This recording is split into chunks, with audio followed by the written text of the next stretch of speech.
Here's a question that might keep you up at night. Why do so many smart people stay broke? It's not about what they don't know. It's what they can't stop themselves from doing. In our last videos, we dove into how your mindset shapes your money, how systems turn good intentions into real action, and why managing risk requires serious discipline. Today, we're connecting all three by exposing the invisible psychological forces that decide whether you build wealth or destroy it. You could have a PhD in finance and still end up with nothing. You could be a genius investor and still die poor. You can know all the right moves and still make all the wrong decisions. Author Morgan Housel spent years figuring out why some people built lasting wealth while others, just as intelligent, fail. And what he discovered will either be a wake-up call or make you very uncomfortable. Because the problem isn't out there in the market. It's in here, in your own mind. Today, we're going to expose exactly how your brain is sabotaging your wealth without you even knowing it. This is the psychology of money. Welcome to KM Knowledge Movement. Let me tell you about two men. Ronald Reed was a janitor and gas station attendant his entire life. He never earned more than minimum wage. But when he passed away at 92, his estate was worth $8 million. He left it all to charity and his local library. Now, meet Richard Fuscone. He was a Harvard-educated executive at Merrill Lynch, earning millions. Yet by 2008, he was completely bankrupt. His massive home foreclosed. They lived in the same economy, with the same market opportunities, but had completely opposite outcomes. What on earth happened? Morgan Housel's answer is simple, but it's brutal. Building wealth has very little to do with how smart you are and everything to do with how you behave. Ronald Reed was patient. He saved consistently. He let his investments compound over decades. He never tried to get rich quick. Richard Fuscone, on the other hand, was brilliant but couldn't control his lifestyle, his ego, or his burning need to appear wealthy. This isn't about financial tactics.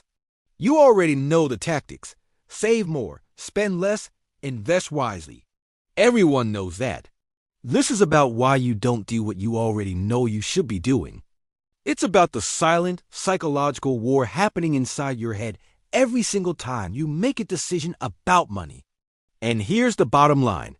If you don't win that inner war, all the financial knowledge in the world will not save you. So let's expose the battlefield. Section 1. No one's crazy. The first and most important truth is this.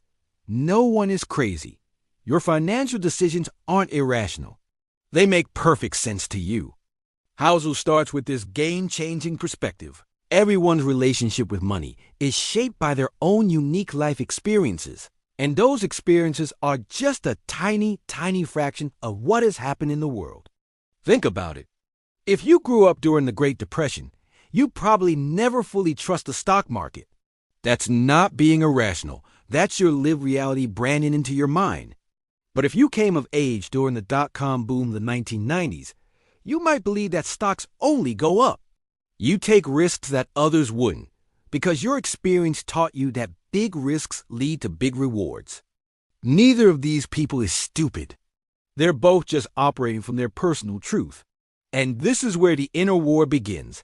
You assume your financial truth is universal. It's not. It's just your story. Someone who grew up poor has a completely different tolerance for risk than someone who grew up with a safety net.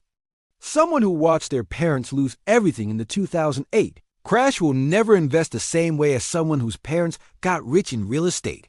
The discipline of self-mastery here is to recognize that your financial instincts aren't objective facts. They are conditioned responses based on a very limited set of data. Your brain is using maybe 20 years of your own personal experience to make decisions in financial markets that have existed for centuries. Now that's like trying to predict the entire ocean just by watching one single wave hit the shore. It's an impossible task. So here is the perspective shift you need to make.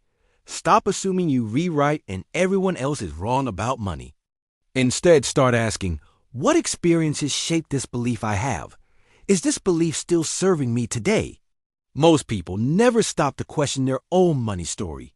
They just live it out on autopilot, wondering why they keep making the same mistakes over and over again. The very first step to building real wealth consciousness is recognizing that you have been programmed and that you have the power to reprogram yourself. Section 2. Luck and risk. Here's an uncomfortable truth. Success isn't just skill. Failure isn't just stupidity. Housel tells the story of Bill Gates. Yes, he's brilliant. Yes, he worked hard. But here's what most people don't know. Gates went to one of the only high schools in the world in 1968 that had a computer. The odds of that? 1 in a million. One of Gates' classmates, Kent Evans, was just as talented. They were building a business together. Then Kent died in a mountaineering accident at 17. Same talent, same opportunity. One became the richest man in the world. One died before he could start. That's the brutal reality of luck and risk. They're siblings. You can't have one without the other. The inner war. Your ego wants to believe success is 100% skill, because if it's luck, that means you're not in control. And your ego hates that. But here's the wisdom. The more you attribute success to luck, the more humble you become. The more you attribute failure to risk, the more compassionate you become. When you succeed, recognize luck played a role. Not all of it. You made good decisions.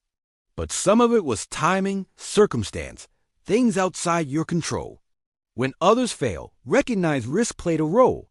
Maybe they made bad decisions, but maybe they got unlucky. Maybe the same decisions would have worked in a different time. The discipline here. Study success stories, but focus on patterns, not individuals. Because copying the tactics of one lucky person won't make you lucky. Study the principles that work across time and circumstance. That's where real wisdom lives. The perspective shift. Stop trying to control everything. You can't. What you can control is your behavior, your risk management, your consistency. Focus there. The rest is weather. You can't control it. You can only prepare for it. Section 3. Never enough. Housel tells the story of Rajat Gupta, partner at McKinsey, board member at Goldman Sachs, net worth over $100 million. He committed insider trading to make a few million more. Got caught. Lost everything. Went to prison. Why? He had more money than he could spend in 10 lifetimes. Why risk it all? Because the goalpost moved. He was around billionaires. Suddenly, $100 million felt like poverty. He needed more. It was never enough. This is the psychological trap that destroys wealth, the hedonic treadmill of comparison. You make $50,000 and think, if I just made $100,000, I'd be set. You make $100,000 and think, if I just made $250,000, I'd be comfortable. You make $250,000 and you're looking at people making $1 million. Feeling broke? The number changes. The feeling never does. The inner war. Your ego doesn't want enough. It wants more than your neighbor, more than your college friend, more than your past self. That comparison kills you. Because there's always someone with more. Always. Housel's wisdom. The only way to know enough is to decide in advance what enough looks like. Not more. Not eventually. Now. What is the number that would make you feel secure, free, satisfied? Write it down. Because without that number, you'll chase forever and die exhausted. The discipline of self-mastery. Practice gratitude for what you have while working toward what you want. That's the only way to avoid the trap. You have to be content ambitious at the same time. Content with your present. Ambitious about your future. Most people are one or the other. The wealthy are both. The perspective shift from the Stoics. Seneca was one of the richest men in Rome. He said, "It is not the man who has too little, but the man who craves more that is poor. You're only poor if you think you are. You're only rich when you decide you are. That decision is internal, not external. And until you make it, no amount of money will ever be enough." Section 4. Confounding compounding. Here's some math that will absolutely blow your mind. Warren Buffett's net worth is around $84.5 billion. But here's the truly wild part. $84.2 billion of that came after his 50th birthday, and $81.5 billion of it came after he was old enough for Social Security. Think about that. If Buffett had retired at 60, like most people dream of, you would have never heard of him. He'd be a moderately wealthy guy, but totally unknown. So what happened? It wasn't just that he was a great investor. Plenty of people had better annual returns. The secret was time, compounding, patience. He got rich because he was a great investor for 8 straight decades. That's the power of compounding, and it's completely counterintuitive to how our brains work. Your brain is wired for linear thinking. If you save $100 a month, you expect to have $1,200 at the end of the year. That's linear. But compounding is exponential. That same $100 a month, invested at an 8% return for 40 years, isn't $48,000. It's almost $350,000. It's the same effort, but a wildly different outcome. The only difference is time. And here's the inner battle. Your ego wants results now. It wants to see progress and feel like something is happening. Compounding works so slowly at first that it feels like nothing is going on. You save for 5 years and the number barely seems to move. So, what do most people do? They quit. But if you just stay in the game, years 20, 30, and 40 are when things explode. That's when the magic happens. But most people never get there. So the discipline is to develop what author Morgan Housel calls a survival mentality. Your goal isn't to get the absolute highest returns. Your goal is simply to stay in the game long enough for compounding to work its magic. This means you don't take risks that could wipe you out. You don't chase get-rich-quick schemes. You don't bet everything on one single outcome. Survival isn't sexy, but it's the only way compounding works. Good investing isn't about being a genius. It's about not being stupid long enough for time to do its job. The tortoise didn't beat the hare because it was faster. It won because it just didn't stop. Now, let's talk about the difference between getting wealthy and staying wealthy. These are two completely different skill sets, and most people who get wealthy can't make the shift from one to the other. Getting wealthy requires taking risks. It's about offense. You have to be bold, pursue opportunities, and be optimistic about the future. But staying wealthy is all about defense. It requires humility, paranoia, and frugality. You have to plan for bad outcomes, save more than you think you need, and be humble about what you don't know. The problem is that the very traits that make you rich are the exact traits that can make you lose it all. The aggressive entrepreneur who builds a $10 million business keeps taking huge risks and eventually loses everything. The investor who made a fortune in real estate thinks they can perfectly time the next market cycle and gets wiped out. Here's the inner war. Success breeds overconfidence. You start believing your wins were all skill, forgetting about the role, luck, and risk. You start thinking you figure it all out, and you stop being careful. That's when you lose everything. So the discipline you need is self-mastery. Once you've built some wealth, you have to change your identity. You're no longer the hunter, you're the protector. Your job isn't to get rich anymore. It's to not get poor. This requires a completely different behavior. Less risk, not more. More diversification, not concentration. More paranoia, not more confidence. More humility, not more ego. The perspective shift is this. Wealth is like oxygen. You don't even notice it when it's there. But when it's gone, it's the only thing that matters. The goal isn't to maximize wealth. The goal is to never go back to zero. Because zero means you're out of the game. And if you're out of the game, compounding stops. Survival always comes first. Optimization comes second. Here is an idea that will completely change how you think about success. You can be wrong most of the time and still end up wildly successful. It's called the power of tails. A very small number of events account for the majority of outcomes. This is true in investing, in business, and in life. Warren Buffett has owned between 400 and 500 stocks in his lifetime. but just 10 of them accounted for the vast majority of his returns. The rest were just mediocre, or even losses. Amazon has tried hundreds of products. Most of them failed. But Amazon Web Services alone makes up the majority of their profit. The discipline here is to accept that failure is a normal part of the process. You're not trying to be right every single time. You're trying to be right just enough times that the few big wins completely dwarf all the losses. Most people can't handle this psychologically. They need to be right. Every failure feels like evidence that they're just not good enough. But the mature investor, the conscious entrepreneur, knows better. You plant 100 seeds fully knowing that 90 of them will probably die. You're not farming for 100 harvests.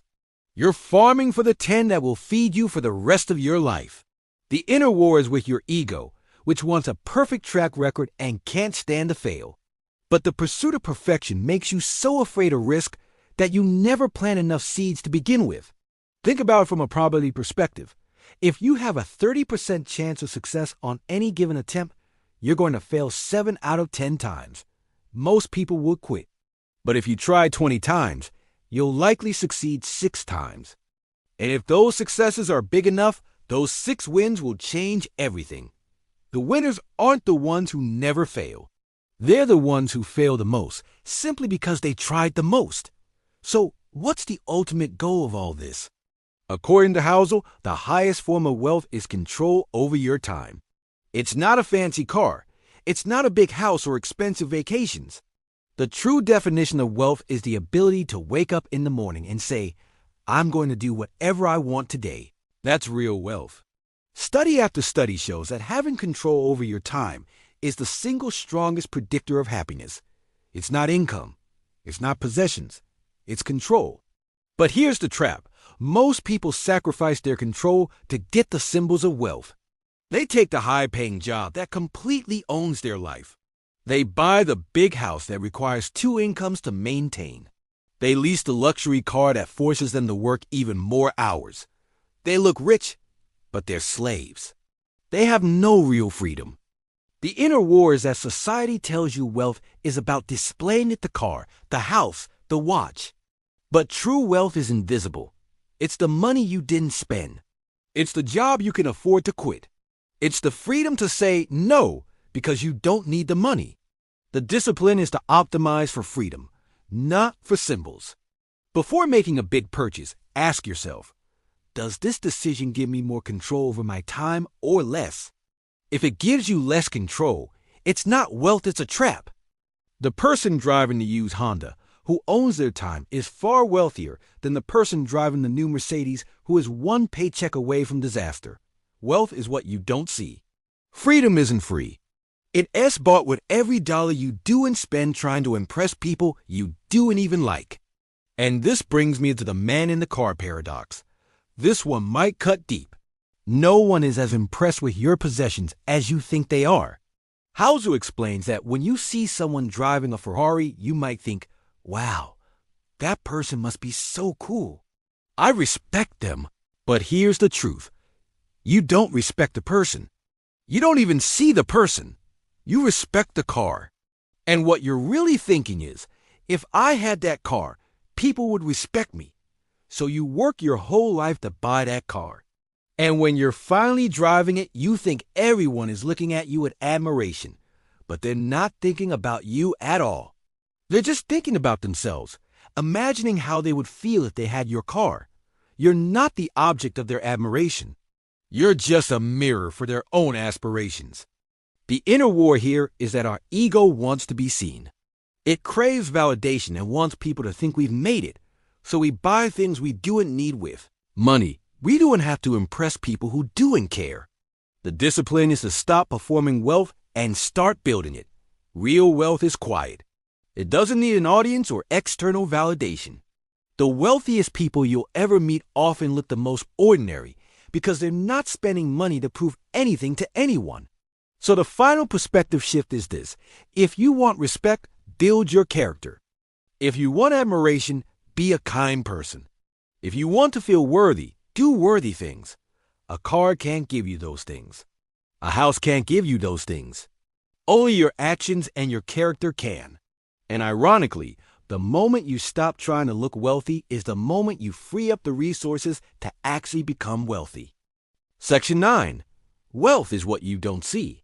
Let us talk about one of the most powerful financial ideas you will ever encounter. Wealth is what you don't see. Think about that for a second. We see the fancy cars, the luxury watches, the lavish vacations. That's not wealth. That's spending. Real wealth is the nice car that wasn't purchased. It's the diamond ring that wasn't bought. It's the first-class upgrade that was politely declined. We are surrounded by signals of income and consumption, but wealth itself, it's invisible. Imagine two people. One earns $200,000 a year and spends every single penny. They have a high income, but their wealth is zero. Now, imagine another person who earns $80,000 a year, but only spends $50,000. They're quietly building real, substantial wealth. So, who does society celebrate? The first person, of course. Why? Because their spending is loud and visible. The saver is quiet and invisible. This creates a huge internal battle for us. We're biologically wired to seek status, and for centuries, status has been signaled through visible consumption. The bigger house, the faster car, the designer clothes. But here's the brutal truth. Visible consumption is the enemy of wealth accumulation. Every single dollar you spend trying to look wealthy is a dollar that can no longer work for you. It can't compound. It's a dollar you've traded for a fleeting moment of social validation. The real discipline, the true self-mastery, is to develop what the ancient Stoics called indifference to external opinion. You know your net worth. You know your financial runway. How long you could live without an income. That should be enough. You don't need anyone else's approval or applause. In fact, the less other people know about your financial situation, the safer and more secure you are. It's a massive perspective shift. Wealth isn't a performance you put on for others. It's a private scoreboard between you and reality. And on that scoreboard, only one number truly matters. How long could I survive without working? That's freedom. That's security. That is genuine wealth. Everything else is just financial theater. Now, Section 10. Save money. Now, let's get to Housel's next piece of advice. It's so simple it almost sounds stupid. Just save money. That's it. Just save. We're always taught to save for something, right? Save for retirement, save for a down payment on a house, save for college, save for an emergency fund. But Housel's point is different. He says, save for nothing in particular. Save for flexibility. Save for options. Save for the surprise opportunities and the unexpected disasters that you can't possibly predict. The most powerful financial tool you will ever have is the money you chose not to spend. Because life will inevitably throw you a curveball. You might lose your job. You might get sick. The market might crash. Your entire industry could change overnight. If you have no savings, you're forced to make desperate decisions. You have to take the first lowball job offer. You're forced to sell your investments at the absolute bottom of the market. You have to go into debt just to stay afloat. Your choices are limited, and your stress is maxed out. But what if you have savings? Real savings, not earmarked for anything specific. Suddenly, you have options. You have breathing room. You can wait for the right job. You can be strategic. You can turn a crisis into an opportunity because you're not operating from a place of fear. The inner war here is that our consumer culture has programmed us to believe that saving without a specific goal is wasting money. You hear it all the time. Don't just let it sit there in cash. Invest it. Use it. Enjoy it now. But optionality, the freedom to choose, is the most valuable thing money can buy. And you can't buy that freedom with stocks or real estate.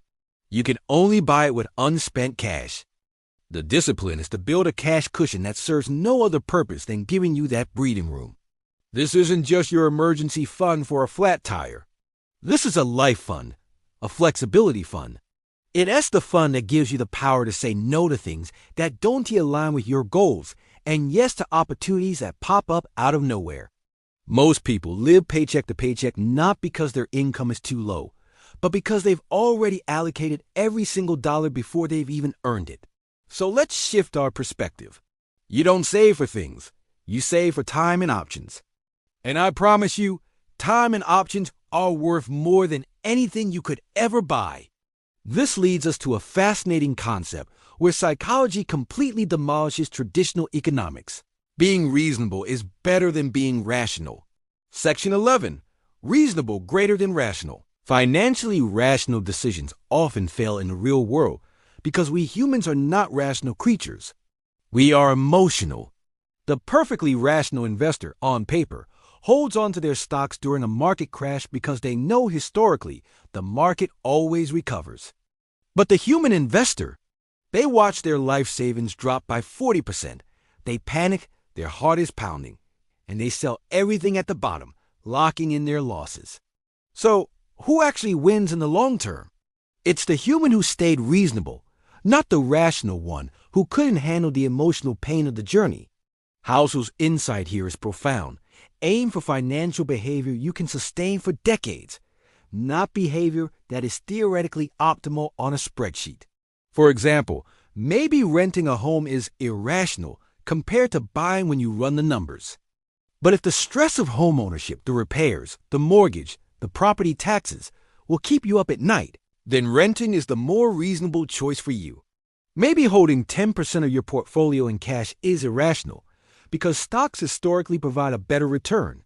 But if that cash helps you sleep soundly during a market downturn and prevents you from panic selling, then it's an incredibly reasonable strategy. Paying off your mortgage early might be irrational mathematically if your interest rate is low. But if the psychological freedom of being debt-free matters deeply to you, then it's a perfectly reasonable goal. The inner war is that we think we should be rational. We beat ourselves up when we make emotional decisions with money.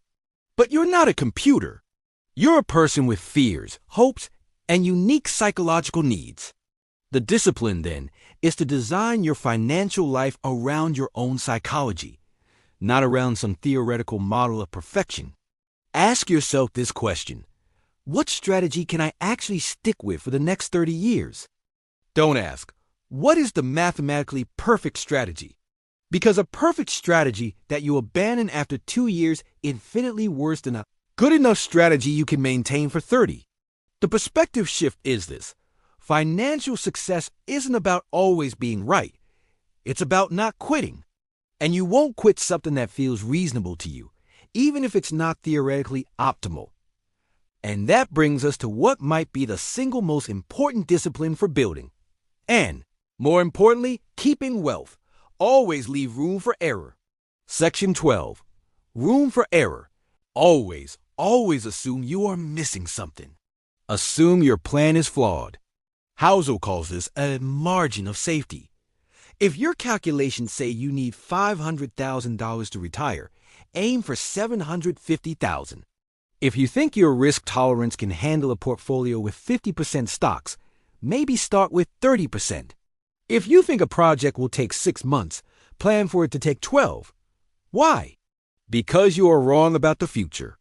I'm wrong about the future. Everyone is. Always.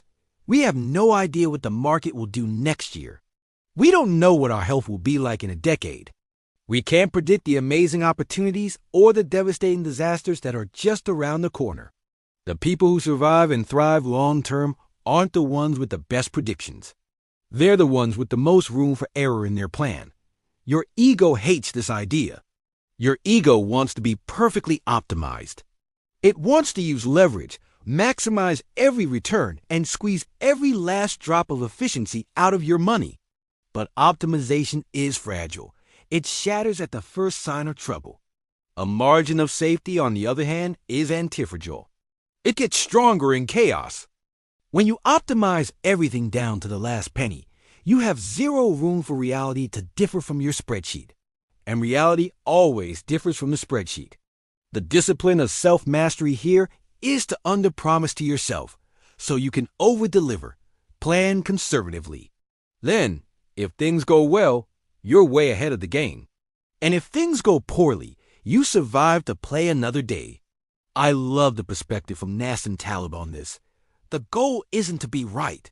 The goal is to not be fatally wrong. You survive by planning for error. You thrive when your conservative plan turns out to be more than enough. Conclusion. So, does all this mean? After exploring these powerful ideas, Morgan Housel's core message becomes crystal clear. Wealth isn't about what you know. It's about how you behave. You can be a genius, know everything about investing, and still end up broke if you can't control your ego and your emotions. And you can have an average knowledge of finance and become incredibly wealthy if you simply master your own psychology. The fundamental inner war is this. Your brain is wired for short-term survival, not for long-term wealth building. It craves status, it demands certainty, and it wants instant gratification. But true wealth requires the exact opposites: patience, humility, and delayed gratification. Self-mastery is learning to consciously override that ancient, primitive programming. The perspective shifts we've talked about are tough, but absolutely necessary. Your financial truth is just your own limited experience. Success is a mix of luck and skill. Failure is a mix of risk and mistakes. Enough is a decision you make, not a number you reach. Compounding requires a level of patience that feels unnatural. Wealth is what's invisible. It's what you don't spend. Freedom is more valuable than status. Being reasonable is more effective than being rational. And having room for error is more important than being optimized. These aren't just clever tactics. These are fundamental ways of seeing the world. And how you see the world determines what you do. Knowledge without action is useless. So here is your call to action. This week, I want you to do one thing. Calculate your enough number. What is the amount of money that will grant you true financial freedom? The ability to wake up and do whatever you want with your day. Write that number down. Put a date on it. Make it real. Because without that target, you'll just keep chasing more forever. And you'll die tired. If this breakdown gave you value, subscribe to KM Knowledge Movement and hit that notification bell. Share this video with someone you know who is smart but still struggling financially because their problem likely isn't knowledge. It's psychology. The wealth you're seeking is already inside you. It's just waiting for you to master the mind that's been holding you back. I'll see you in the next one. Stay conscious. Stay moving.